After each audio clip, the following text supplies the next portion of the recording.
Now let's get to the show, because we're here with the amazing, the beautiful, the talented May Cobb. And I hate her because she gets better with every single book. After reading The Hunting Wives, I texted her and I said, May, no one had made me care about the problems of filthy rich women quite like you. And then she's like, well, the next book is about Hollywood. And so that book is here now. Congrats. Thank you. It's your best book yet. Buy so 6 much. copies for all your friends. It has a seed in reality. Yeah. Tell us about that. Yeah. And first of all, thank you. You're more than welcome. This is your best book. And we will get to this because I have so many questions. So says you. Yeah. I was a Hollywood assistant over 20 years ago to a lovely couple, the writer-director Ron Shelton, who is responsible for like Bull Durham and Tin Cup and those types of films, and then his wife, the actor Lolita Davidovich. And my best friend here, Amy, got me the job because she was working for Ron. And anyway, it was a dream job. They were so lovely, and it was like I was catapulted to this insane reality of, I had been living in the Bay Area in this like dreary little apartment. She's shaking her head, yes. Very dreary, scary, eating like frozen chicken pot pies, and it was awesome, but this was more awesome. And so, but other than the initial setup of like a young woman gets a job with a Hollywood power couple and then things start to spiral, there was no spiraling with me. They were just lovely and great. And so there's no similarities other than the 2 dogs in the book. And so one of my favorite bookstagrammers texted me last night and she's like, the only people I liked in this book were the dogs. I like the dogs too. The couple has a beautiful couple of German Shepherds. But I really liked Cassidy, your main character. Cassidy is very down on herself, self-conscious constantly. She's very nervous. She's socially awkward. Yeah. She's anxious all the time. And I was like, it's like me with a skirt. And that first third of the book, you sort of build her up. She's starting to come out of her cocoon. And then it's a May Cobb book. Stuff goes south with the quickness. How was it to tell us a little bit about Cassidy developing that character, making her so nuanced, so multi-layered, giving her that initial journey, and then going. Well, I'm also like Cassidy in a skirt, and but I really love like 80s and 90s erotic thriller films, that whole genre, like Fatal Attraction and Unfaithful and Perfect Murder. I love those films. And so I knew that that's what I wanted to try to do with this book, is make it like one of those, body double. So things have to go bad. I'm always, for whatever reason, writing about obsession, seduction, and murder. Yes. And I don't know, I think it's my East Texas upbringing. Mom, is that? No. But I wanted to have sort of this like voyeuristic feel where Cassidy is the voyeur and she's the outsider in this marriage. And I love toxic marriages like Who's Afraid of Virginia Woolf and those types of things. And I just like it when things are messy and they're not what they seem. Yeah, and then it's a train wreck. It is a train wreck. It kind of reminded me, besides all those movies, do you remember Silk Stockings? You know what? My sister was obsessed with that. I never watched it. But remember, Susie, you watched it like all the time? Yeah. So I need to watch it, huh? Yeah. It came on very late at night. And those of us who were young and somehow suffer from insomnia, we were like, what is this? And so I had the same feeling with your book. Funny. I love it. I was also very interested in Marisol, because Marisol is, she's perfect. Oh. right? Yeah. But she's not. Yeah. But she's not, yeah. But she's far from it. You build that character at the beginning to be perfect. Yeah. She's nice and smart and speaks a bunch of languages, and she has 2 cool dogs, and come to my house, use my pool, eat the food in my fridge, and then she is an entirely different person elsewhere. I know you were a little bit or a whole lot of Cassidy. How much of you is in Marisol as well? just the part of me that you don't want to cross. All right. The part that I keep really tucked down in there. No. Well, you always wear the boots and the gun, so I feel like people have they know not to mess with you. Yes. Yeah, I would hope so by now. I have to ask you a question. That's all you get. Go. No. So this book, absolutely, it's about so many things. But one element to it is an impending hurricane and the aftermath, Yes. the Hurricane Maria specifically, which has a very deeper meaning in the book. And I don't really want to. Would it be a spoiler to say that what the hurricane? So it opens with a murder and. So basically, it's been called the Latinx Stand By Me, and I think that's very fitting. One of the main characters, his mother gets shot while she's working outside of a nightclub, and it's pretty much a straight call to action for this group of friends, this brotherhood, to seek revenge for this and vengeance for her. Her name was Maria. Yeah. And when that was revealed, it was one of the many times I broke down crying. So I will never forgive you for making me You're welcome. so emotional during this book. But one of the many things I love about Gabino's work is that it's so emotional. It's such a gut punch. There's so much like heft and gravitas. And this is definitely your best book yet, and I love all your books. But this one is absolutely amazing. How did you first come up with this idea? Well, you're hurting me, and then you ask that question. It happened to me. I was about to graduate high school, and one of my best friends, his mom used to check IDs at a door at a club called Laser the Club, and there was a drive-by, and she took 2 bullets to the face and dropped dead. And suddenly, graduating high school didn't matter anymore. And obviously we cried and we were super sad. Her name was Maria. Wow. I clear that with the lawyers, don't worry about it. Yeah. And of course we were gonna, find these guys, and we were going to do movie stuff. We were going to get vengeance. We were hood rats. We could do this. We were tough. Life is not like a Tarantino movie, so the street has levels. Yeah. And we were badasses, but the people who drive around killing people are much worse.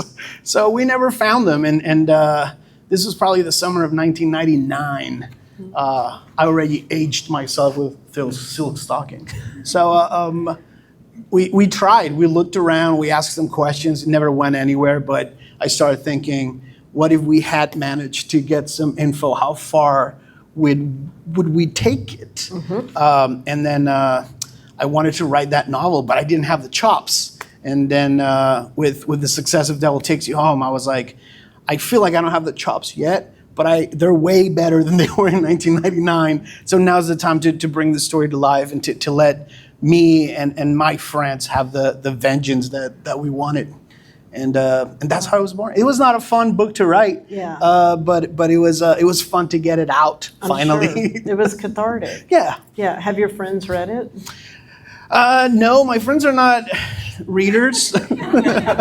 All my reader friends live in Austin. Those back home, they're into music and weed, I guess. Yeah. So, maybe if they read it and they're too high, they won't understand it anyway. So. Maybe the audiobook. Maybe the audiobook. Maybe. You could trick them. You could be like, listen to this new CD. Maybe. Yeah. I'll let you know how that goes. Wow, I had no idea that was, and we mainly hear, there's a couple of different POVs in the book, but we mainly hear from Gabe, very close to your name. Yeah. I had to. Yeah, no, I understand now why. Was that like the voice that came to you, and then were the other POVs present, or did those come along? Because I love how we hear from, like that. Is it Rebecca? Is that how you pronounce that? Yeah. Yeah, look, that one stomped my heart out the most, though. So Well, you owe me another heart. How about this? I owe you a drink. Okay, that'll work. Yeah, that'll work. No disrespect to all my fellow dudes in here, but women in this country are the readers. They're the group of readers. So in everything that I write, I try to bring in the POV of a woman. Here's why.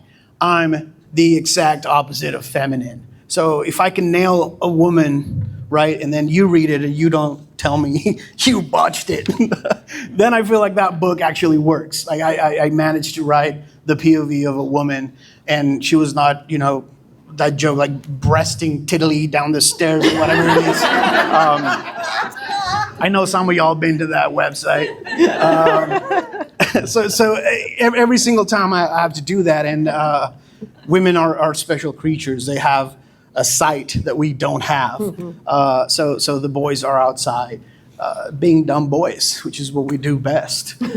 So you need always that woman to teach them the way to complicate things to a degree that they don't understand, and to be in touch with the magical side of each one of my stories. So. Well, and I loved that element, the magical side, was so compelling here. Can you talk a little bit about that, about the magical, the supernatural, the gods that are older than our gods, the creatures that live beyond the reefs, the babies born after a hurricane or during a hurricane with a horn and vampire teeth?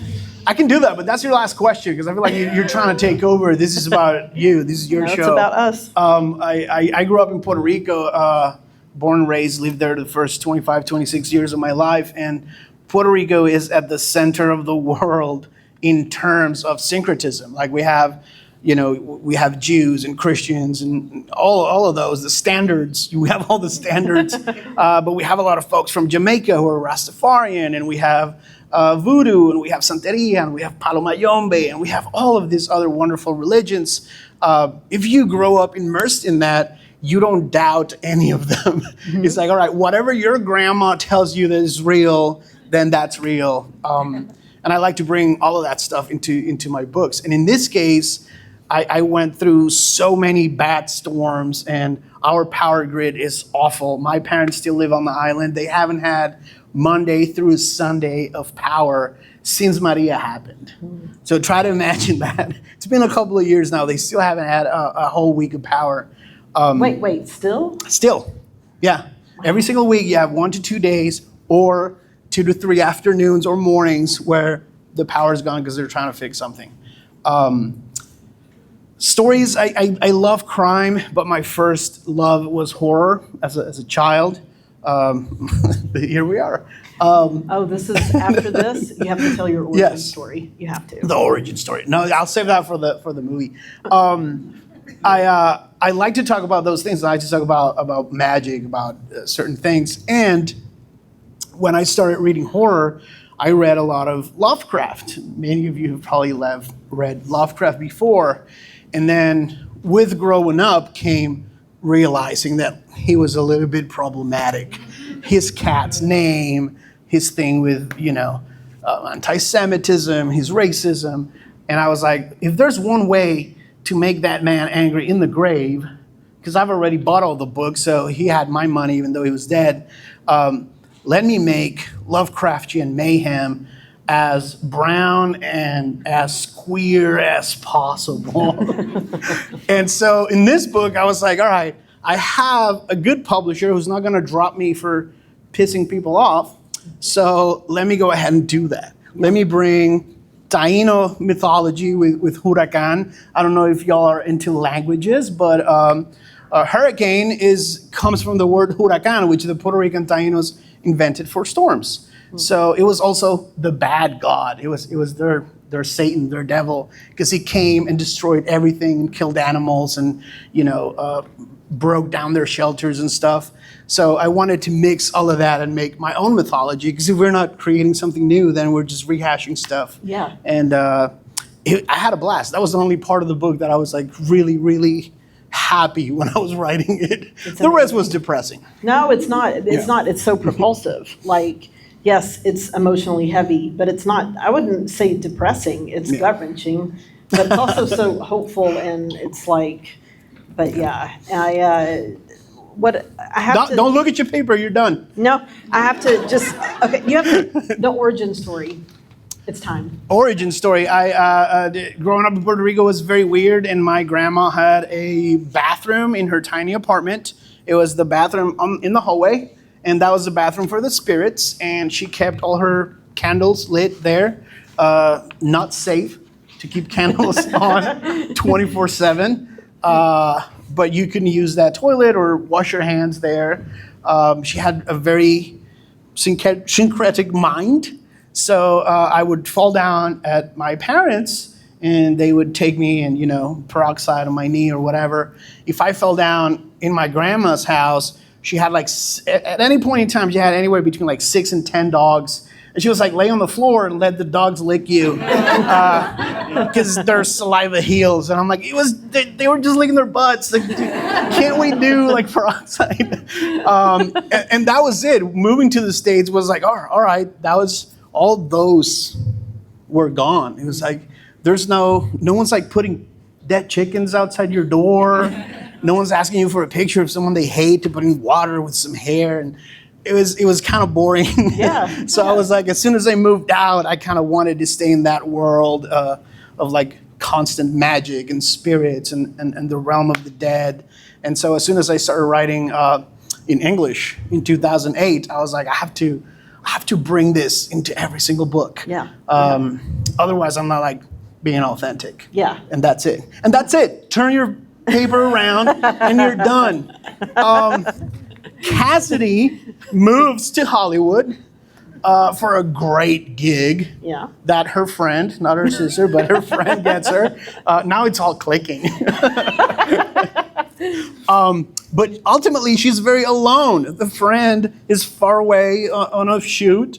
And so all she has is a broken heart, a new apartment, no friends, and a cell phone. Yeah. And so it's very easy for her to sort of fall in love with this perfect, amazing looking couple. Yeah. But then you destroy her. Yeah. In more than one way. There's something very brilliant that you did in this book, which was, it's a May Cobb book. We know it's not going to be a happy one. But in here, you built it differently. I'm not going to talk about the other stuff. I'm not going to spoil the book for anyone. But you start dropping hints very early. The detectives show up. Almost immediately, she's starting, and we know something bad happened. That's something that I've never seen you do in any other of your books. Every single one of your books has sort of a chronological order. Yeah. This one, we're reading the past. Yeah. While Cassidy's surviving barely the present. Yes. Tell us about that process. Yeah, it's really was just because the book is such a sort of sultry suspense, and some of the main plot points have to do with seduction versus a cop doing an investigation. It was sort of my cheap trick to build suspense. It's okay, let me remind them again. Something's going to happen. But in all honesty, I also sort of I didn't know with this book how it was going to end or even who the villain was till I was a little ways in, pretty far in, almost scarily into it. And so I knew who was going to die, but not, who did it. And so it was sort of me figuring it out too. So we find out. Yeah. As you find out. Yeah, exactly. Yeah, I like pretty much. that. Thank you. Yeah. You have that experience as an assistant. Yeah. But tell us about your experience now, because now you're on the other side. You're part of a project that is actually happening, which is the rarest kind of project there is. How have your views changed from those days working as an assistant to drinking expensive drinks with your Hollywood friends and forgetting us, the little people? He's never stopped giving me shit about this. You know it's gonna last. Gosh, I'm just the same old mate. No, it's oh my God. I don't see any boots. I didn't wear the boots tonight. I should have. I'm just actually just so grateful because yeah, like I don't know. I guess it is surreal to be on set and there's a chair with my name on it and to sit there and to watch the monitors and it's just it still feels like it's not real, honestly. It is. Enjoy it. I'm trying to. Yeah. Let me ask you this about writing women. You just used the word sultry. Yeah. I would say your books are hot. Oh, thank you. But they're hot because I teach creative writing, so I have to read a lot of romance. So I read like the historical romance all the way to the romance that we go like this because it's really erotica, right? There's a big difference. And you walk that fine line sometimes. Yeah, I do. So you have a dude like me sitting there, and every time your male character appears, he's dressed really nicely, and he's grabbing cups and flashing his toned abs. And I'm like, the way that you worked that sultriness never takes away from anything else, and it never sounds cheesy. Like we never feel like you're going down that road. But there's just a couple of scenes where, in a way, they're a little unsettling because this guy's telling her, "Read my secret script," and it's packed with sex scenes. Yeah. And he's like, "I'm here. I'm gorgeous. Did I nail it?" Yeah. So I feel like you have the murder, which we know you're capable of. But then you also have the hot side, which you have to drop in very, very carefully so as not to ruin the rest of it. Because you don't write romances. No, I don't. A lot of people get killed in your books. Yeah. So tell us about that mix and that balance. It is a balance, and I'm glad you think that I've got the balance right, because it's sometimes, maybe I can go a little overboard, and then sometimes good reviewers are like, "Oh, this is too steamy." I'm like, what planet are you on? And then like also, how boring are you though? Exactly. Why are you reading? Because that's anyway. But anyway, shut up, May. But sounded like Cassidy. Exactly. Yeah. What was the question? your balance. Everything is going off kilter. A lot of people are dying, but then it's like it's sexy. It's hot. Yeah. People look good. I think like for me, I like to write about sex because other than like money and death, like what's more powerful than that, and the way that people use it and manipulate each other with it. And also like, I just always want to keep writing about female desire in a way that may seem unsavory to some, but it is the hill I will die on. Yeah. My unlikable characters that want to be messy and, because, when the dude in the movie has an affair with his secretary, it's like, oh yeah, we all get it because she's so pretty. How can he? And then when a woman does it, it's like 2 stars. I'm like, oh man, women are allowed to feel lust, So I remember having a long conversation with you in the back of a van. I'll leave that story there. I will leave that story there, where you were telling me about the title, An Unlikable Woman, and what that meant to you. In here, I feel like you're still responding to that. Yeah. Because the female gaze works on 2 levels. Like it's there as part of the novel, but it's also there as this guy's trying to write a script using the female gaze and centering women. Yeah. So are you still angry and responding to that thing? Or this was just like you trying to be brilliant? Well, I'm just trying to sound smart. Yeah. But I did want to I wanted to kind of make it, like a story within a story. And actually the script was going to be a bigger part of it. And then I was like, wait, this thing's going to be 600 pages. So I have to make it a lot smaller. Yeah. So you had more of the script in there? Yeah. I like that. Yeah. Maybe we should get a 600-page version? Maybe so. That'd be like a director's cut. Yeah. Yeah. The unabridged. And a sequel to The Devil Takes You Home. Maybe. Yeah. I'll trade you. All right. Yeah. Deal. Yeah. Okay. It's on. Y'all heard it here first. Y'all better buy that book because I can't be the only one. This is a dark book, as all your books are. But I felt like you also had a lot of sense of humor. Most of that comes from Cassidy. Yeah. There's as much coffee here as there's alcohol, which is a new thing for you.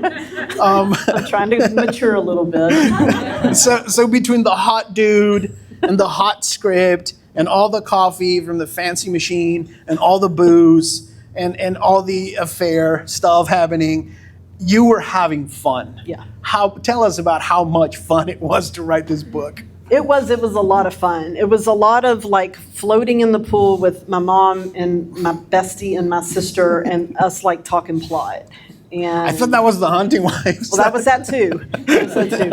And but remember that summer? And it was like, thank God for my family and friends and my husband, who's not here tonight because he's home with our son. But oh my God! Shout out to him. Yeah, Chuck. It was such a blast to write this book because I was out of East Texas for the first time, and it also was hellishly hot here. So I got to pretend like I was in Los Angeles. I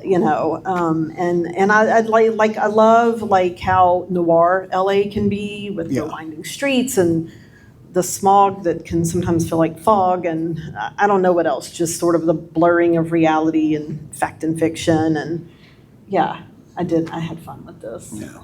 And you say, I wasn't gonna ask this because I'm not trying to sound smart, but you brought it up, so I'll blame you. You say you're out of Texas for the first time. You're actually not. Yeah. Because Cassidy's bringing Texas into the book, and especially Austin. She's bringing Austin to LA, but then that sort of culture shock that we see, she doesn't have the right clothing, she doesn't know where to go.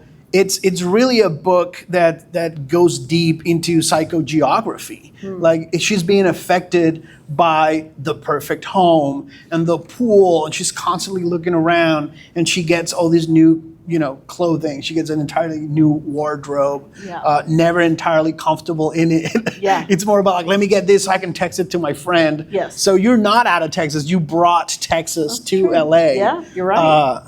Why? Yeah, because She could have been from anywhere, so tell us. That's just laziness. It's like, that's just me. Because we brought Texas to LA, and it was a lot of like, wow, where did y'all come from? It was a lot of, like the Beverly Hillbillies, a little bit. Doubt it. A little bit. How many of you want to watch that show?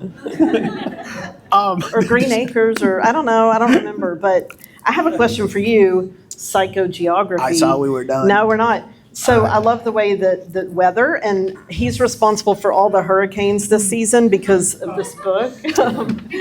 My bad. So I love the way that weather is a character in this book, and also how you use that to have like commentary about Puerto Rico as a colony. And I'm going to read a line because you don't want to read, but I'm going to read. All right. Can't stop you. Above us, thick, sagging power lines were waiting to fall. I thought about my father, whose accident was not so unique as I used to think. How many people would be electrocuted and die this time? How long would it take to fix the grid?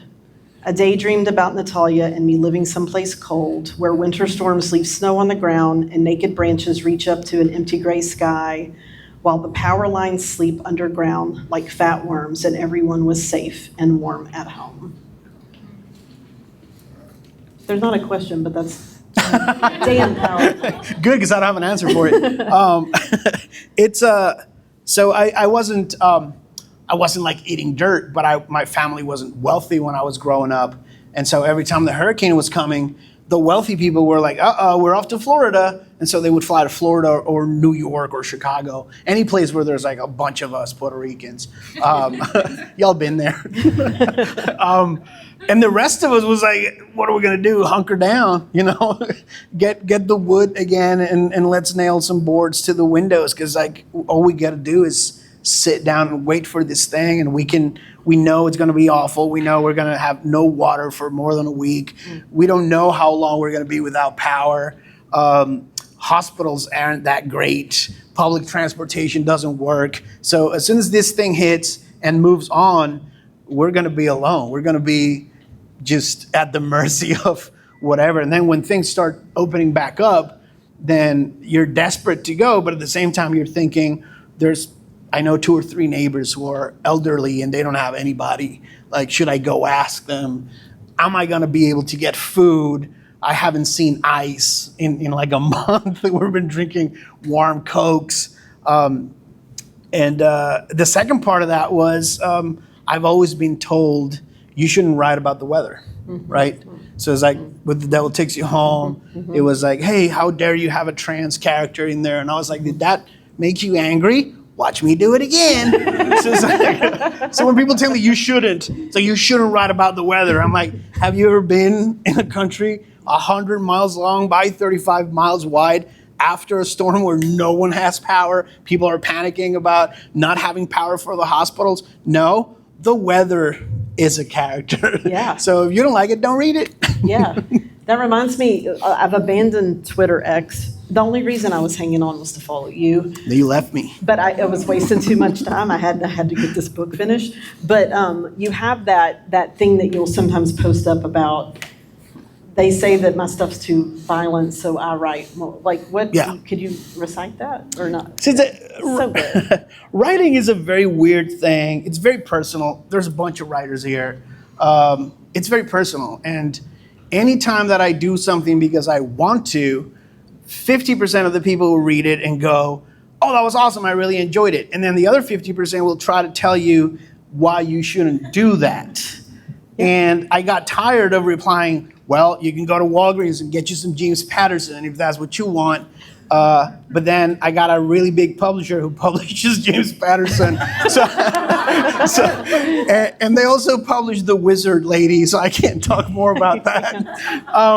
So I had to change my answer. And so now the answer is sort of, well, what is it about my work that bothered you? So I did this experiment where I went to all the places and I only read the 1-star reviews. And some of them had good points, I'll tell you that. Some of them had, the ending was too abrupt. Okay, point taken, make a note. But the other one was like, this book is too woke. I'm like, awesome, dude. Let's do it again. There was a lot of brown people in it. No shit. It's like, did you read my name on the cover? It says a Barrio Noir on the inside flap, dude. There's too many queer characters. Step out of your house. So like queer people don't exist. So I've started noticing within what I want to do, there are certain things that will make people angry. So I lean into that. Mm-hmm. Yeah.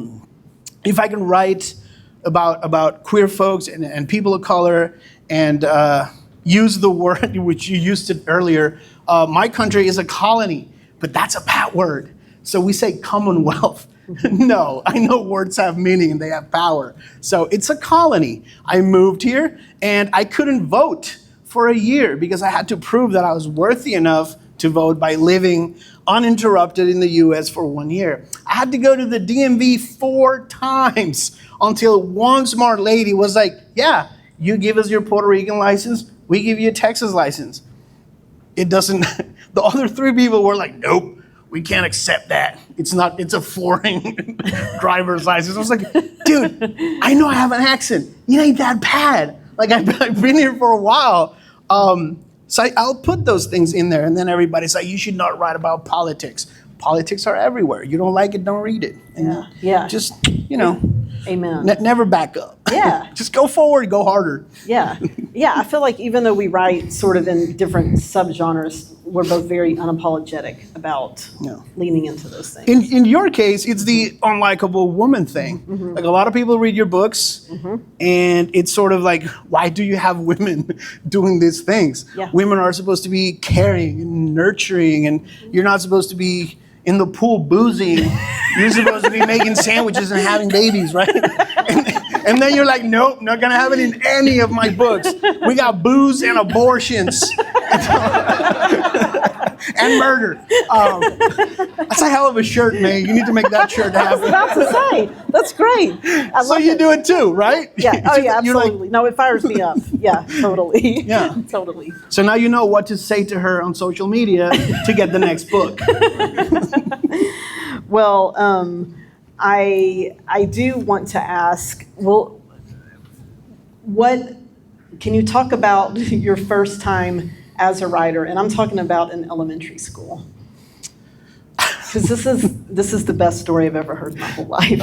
Is that what you wanted when you asked for the? No, I wanted Oh, that. okay. But now I want Gotcha. this, if you don't mind. Yeah, no. Please. I'm here to please you, ma'am. Okay. I He's scared of me. I didn't speak a word of English until I got to like 6th grade. And then our 6th grade teacher was like, you've made a lot of progress throughout the year, but before the year's over, we have to see where you're at, like your adverbs and your conjugation, all that stuff. Write me a story in English. Everybody in the class, write me a story in English so I can see where you're at. And so I went home and I was like, yeah, let's do this. And I wrote a story about a neighbor of mine who had a deformed baby, and she locks the deformed baby in a basement. All fiction. Puerto Rican houses don't have basements. And the baby just grows and grows. And then one day the baby just rips the door off and I'm in 6th grade, by the way. And the baby goes on this murderous rampage, like picking people up by the feet, slamming them on the concrete. I had not known then that when you kill people in your books, you're supposed to change their names. So I murdered my whole neighborhood, all my teachers, and surprise, my parents got a phone call like, you and your psycho need to come to school. And so my dad went to school maybe twice, and that was the first time. He was like, I got this. And he goes, we sit down with the lady, and the lady does her entire spiel. Here's what the thing was about, and the blood, and cracked skulls on the sidewalk, and blah, blah, blah. And then at the end of the whole thing, my dad goes, I see. Tell me this, was it well written? And at that point, I went, oh shit, I can get away with whatever I want as long as it's well written. And I haven't stopped since. So that's yeah. Shout out to my dad. I don't think you've ever given us your here's how I started story. It is just not that interesting, and I will never be able to top that. I was 12 and I was drinking. Cleaning my gun. With my boots on. Tell us, May. I was cleaning a deer. That I killed with my bare hands. I can't even talk anymore. My God. Wow. We had some East Texas times, right? Should I? Yeah. I mean, gosh. But she said, but you don't have to tell everyone about it. She gave me the cutoff symbol. For writing, really, I didn't know I wanted to be a writer till college. In the 4th grade, I did win a creative writing contest, and then at the UIL, but then the next year, my new teacher said, no, you're going to do spelling bee because your sister won at the spelling bee. I was like, but I can't really spell that well. And then that was like the end of my writing dreams for a long time. So, yeah. I'm glad they came back. Thank you. Thank you. How are we doing on time? Ask another question of each other and then a couple audience questions. Okay. You're screwed because I have like 50. I'm sorry, just one more. Yeah. Do you have, because you write a lot of unlikable characters, do you have a favorite character in this book? Because I found reasons to like all of them and reasons to hate all of them. Yeah. Which one was your favorite? I think Cassidy. Yeah. Same. Thank you. Yeah. Yeah. How about you? Which favorite character in your book? Because I don't know. I actually like all the characters except for the real bad dudes. Everyone's bad. They're not though. That's the hat trick you pull. I think Tao, he's a surfer guy, based on one of my best friends, obviously, who is coming to terms with being gay back in their late 90s in a very, very macho Latino culture.